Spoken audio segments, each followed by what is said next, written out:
of the first things we've seen unlock a ton of potential and ROI for brands is utilizing AI to improve efficiency. Now, when I say efficiency, I mean both Amazon advertising efficiency in terms of improving your ACoS and improving your ROAS, but also operational efficiency, which can be a huge unlock for brands. Maybe not as pretty to track, but can be incredible for brands that are really trying to compete with the big name players who have the large creative and content budgets. Now, the first thing I wanted to dive into when it comes to AI is just the AI builder directly within Advertising Console. Still early stages. It's been rolled out, I want to say, for almost probably 12 to 14 months now, but it's built directly into Ad Console. So when you go to create a sponsored brand ad or a sponsored display ad, it pulls in your ASIN and it spits out an image. That is really, really efficient. Now, with sponsored brands that have the custom image ad attached, we've seen upwards of a 200% click-through rate. Now, it's not magic. It's just that when you open up your phone and type in a keyword on Amazon, and the first thing you see is the large billboard ad at the top of the page, that custom image drives eyeballs. So it's really, really powerful. And when it comes to the holidays, this can be a unique opportunity to adjust all of those images you have and make them slightly holiday themed. I say slightly, the image I have here is really, really all in holiday, but that's because the products that I've selected do really well with stocking stuffers and giftable items. Due to this being directly in Ad Console, my team can hop in and update, 300 sponsor brand headline search ads relatively quick. I no longer have to reach out to a content team, build a brief, and take 2 to 4 weeks to get this turned around. That's not scalable across 300 different campaigns and multiple different products. So leaning into the AI generated image builder within Ad Console, huge competitive advantage. But if you're not used to clicking around Ad Console, highly, highly recommend also using AI Creative Studio. AI Creative Studio is incredible in my opinion. As you can see, I uploaded an ASIN here. I selected a theme and I did not build any prompts. That is efficient. And you can see that the output was relatively good. Now, if I wanted to be a little bit more specific, I could add prompts and it would do just as well. But the AI Creative Studio allows us to create images for any format. You could do Amazon Post, you could do sponsored brands, we could do horizontal, vertical, we could do themes outside of Christmas, we could do Thanksgiving, we could do modern, bathroom, anything that you can think of. And the really beautiful thing about this is the LLM's actually pulling in your listing. So all you have to do is upload an ASIN and it's going to pull all of the information from your listing, your backing keywords, all of the SEO things that we talk about nonstop into your prompt. So you do not have to be a prompt engineer in order to make incredible images. Now, let's say you're not too happy with some of these images. Let's take this bottom left-hand corner here. There's a coffee cup.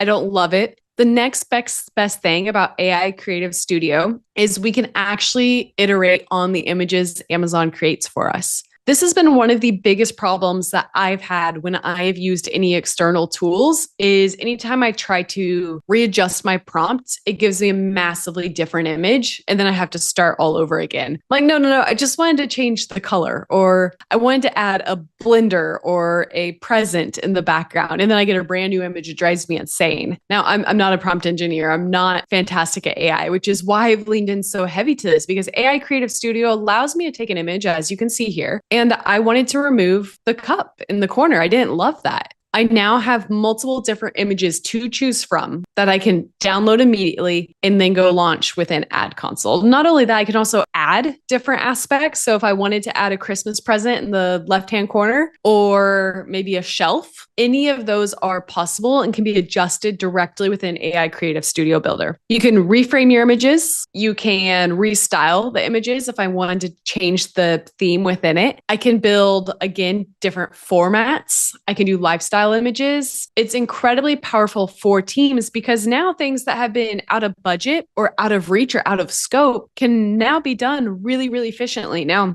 again, this is progress over perfection. Yes, it's potentially going to be best to pay a professional photographer and do your incredible lifestyle photo shoot. But again, it's the time and cost savings we're looking at here. So we can get this up and running incredibly quick in time for the holidays. The moment it's Christmas over and we need to focus on New Year, New You, we can make that happen. The moment we're focusing on Prime Day, we can make iterations and adjust immediately. That is what makes this so incredibly powerful. Then once you figure out something's working, you can take that concept and then go get it done professionally. So for anyone who has hasn't used this, we're again going to be dropping the link for access, as well as a complete guide on the best ways we found to use AI Creative Studio. I have a few examples here. I'm not going to dive into every single one of them. Nobody likes board heavy slides and presentations. But at the end of the day, the concept is how you can take these themes and adjust your prompts in order to make an incredible image, and then take that incredible image and incorporate it into your Amazon advertising. Because at the end of the day, we're all trying to stand out on the page. I think we're all tired of using price as our point of leverage and, having to go lower and lower and ruining our margins. Reviews, we all understand the game that we're having to play in order to acquire reviews and drive volume. So how do we stand out outside of that? Well, it's through your brand building. It's through your creative. It's how well you are connecting with your audience. And one of the best ways to do that is by utilizing all of the creative opportunities Amazon gives us, whether that's sponsored brand custom images, sponsored brands videos, sponsored display custom images, Amazon post. Those things can be a huge unlock because it truly allows us to connect with our audience. And if we're able to take that another step further and niche down and target someone based on seasons or themes, that's going to drive a huge connection. And that connection is going to lead to higher click-through rates.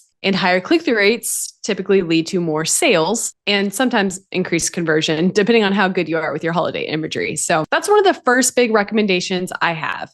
Broadly speaking, AI Creative Studio should be a huge unlock for brands, niching down, making it more actionable. Update all of your custom images for your holiday specific products. Even if they're not holiday specific, you can still update them with Creative Studio and use some of the other themes. Take those holiday specific imagery, focus on, any copy changes you need, and also just iterating all of your targeting within those campaigns. Now, the second big tip I want to dive into is utilizing DSP to segment your audience. I think most everyone who's here has probably heard everything around DSP and AMC. It's a relatively big buzzword in the space. Now, there's typically two different sides of the coin when it comes to DSP. I've tested it and I hated it because it spent all of my money and didn't drive any sales. It was impression based. It was a terrible ROAS. It was only awareness focused, right? That's usually one bucket of people. The second bucket of people is my ROAS was incredible. It was $12 to $13, but it did not drive any top line sales. So attribution's wrong or it was not incremental, right? I hear those all the time. At the end of the day, what people don't quite understand is DSP can be ran relatively granular and reporting can be ran in a fashion that solves both of those issues. So when I'm talking about DSP, I'm asking to have a relatively open mind because you're able to segment your targeting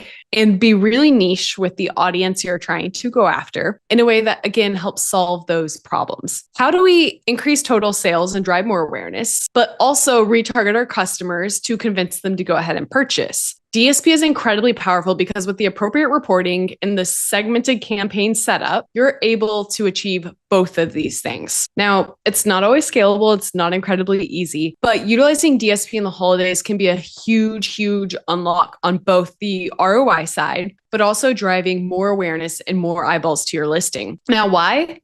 Well, I think at its simplest, it's because the path to purchase is no longer linear. And what I mean by that is customers no longer just search on Amazon and check out within 3 seconds, right? They are sitting at home watching The Summer I Turned Pretty or The Boys or Thursday Night Football, and they see an ad on their TV.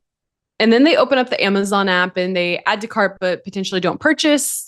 3 days later, it's still sitting in cart, and then they get served a DSP ad that retargeted them and reminded them that they need to check out. This is what the normal path to purchase is. And then you throw in every other social media platform, you throw in TikTok and influencers and the type of awareness being driven. DSP allows us to capture those audiences and not just wait on them to make a search. When you are only running sponsored ads, you are not creating your own demand. Amazon's creating demand for you and convincing a customer to type in a search term, and then you are serving them an ad and capturing them, right? Your ad is perfectly served, but you are not creating your own demand when you're only running Amazon ads. And that's where DSP comes into play. DSP allows you to create your own demand and also follow customers throughout their full path to purchase. Now, again, you don't need $50,000 immediately invested in DSP. You can start with much smaller budgets and create campaigns that help you align with all of these objectives. You can create a campaign that's focused solely on retargeting. So let's say you have an expensive product throughout the holidays and it's going to take multiple touch points to finally convince a customer to check out. DSP is fantastic for that. Let's say you have a specific competitor and you want to target everyone who viewed your competitor's listing but did not buy and has not viewed your listing with an ad, DSP can do that. But it's not just that. DSP, I think, provides three other small opportunities that are advantageous relative to PPC. One, DSP allows us to not only consider the search, which is toothpaste in this example, but also consider the audience and demographic. So I can say, not only do I want to target someone who's in the toothpaste aisle looking for toothpaste, but I want to target them if they are within this income range because I know I have a premium product. And I want to target them if they have sensitivity because I know that they have sensitivity based on their previous searches. This granularity can be a huge unlock for brands. It can also be really incremental. And incrementality is always a hot topic with DSP, but we're able to overlap audiences like sensitivity and income range, but also negate audiences and say, I don't want to target anyone who purchased from me in the last year. I only want to focus on those net new customers. This ability to overlap searches with audiences is incredibly, incredibly powerful. Now, the second thing that I think could be an unlock for DSP is just creative opportunity. This can be another competitive advantage over traditional sponsored product ads. Now, some of the creatives may not perform as well as sponsored product ads because they don't look as trustworthy. I mean, check out this Blue Buffalo ad right here. They don't even have a call to action or a checkout button, right? It's definitely more about awareness. That is a billboard ad on the side of the interstate. But the creative opportunity can also make you stand out on the page, and these ads can be ran on and off Amazon. So imagine the power of Amazon targeting being ran off Amazon. So not only are you targeting your customers when they're making their search for dog food, but you're targeting them when they are watching,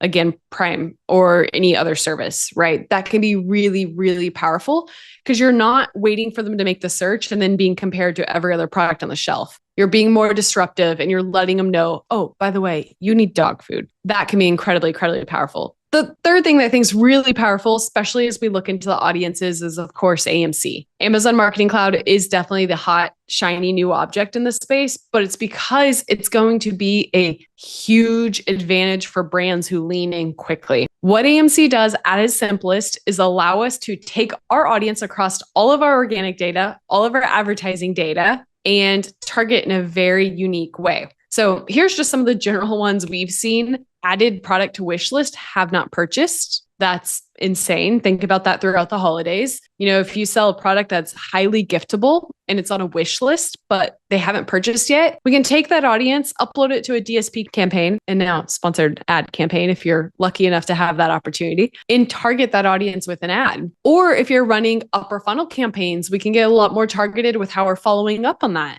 Or again, if we're doing anything on the D2C side, we can upload that data and also have an opportunity to target those audience members. A few other small ones I think are highly relevant as we look into the holidays is repeat purchasers that have not signed up for Subscribe and Save. So think of all of the products that are highly valuable, especially as we start hitting the holidays. The first thing that comes to mind is anyone who's been to Walmart or Target and seen the Gillette and Venus razor kits. Right? Think about how often those are repeat purchased. Think about the holidays and how many people buy those for stocking stuffers. We're able to create an audience targeting saying, hey, I want to target everyone who's purchased from me twice, but not subscribed and saved, and introduce them to my new product. That is insanely, insanely powerful for those who leverage it correctly. Another really, really important one is, again, this add to cart or wish list. So I mentioned the wish list earlier, but let's broaden that and say everyone who added to cart but did not complete their purchase. Think about this for Prime Day or actual Cyber 5, Black Friday, Cyber Monday. People are adding to cart because they are price matching. They don't always check out. If we are able to retarget the audience who added to cart, it's obviously going to be very warm because they were interested in us at one point in time, but we may be able to convince them to finally finish that process. This is incredibly, incredibly powerful. There's a million other things that we can do with AMC. These are the ones that I think really helped sell the vision of how it can be so powerful. And DSP is the same, right? Ton of misconceptions in the space. A lot of people have been burned by mismanagement with DSP. So it's a lot less saying DSP is incredible and a lot more understanding what DSP can do for you. Think about it. You're able to break down your audience demographics and target them in a segmented fashion. You're able to build multiple stages of the funnel, whether it's retargeting, which is going to be high ROAS, low incrementality, or streaming TV, which is going to be high awareness, low ROAS. When you are able to piece those together and bridge the gap, because we know, again, the path to purchase is not linear, it's incredible. And now we can take AMC and have an additional layer for taking all of these insights and breaking them down into bite-sized pizzas and serving our customers an ad on a platter that is curated specifically for them. When ran appropriately, these two things, AI and DSP, AMC, can be a huge, huge unlock for brands.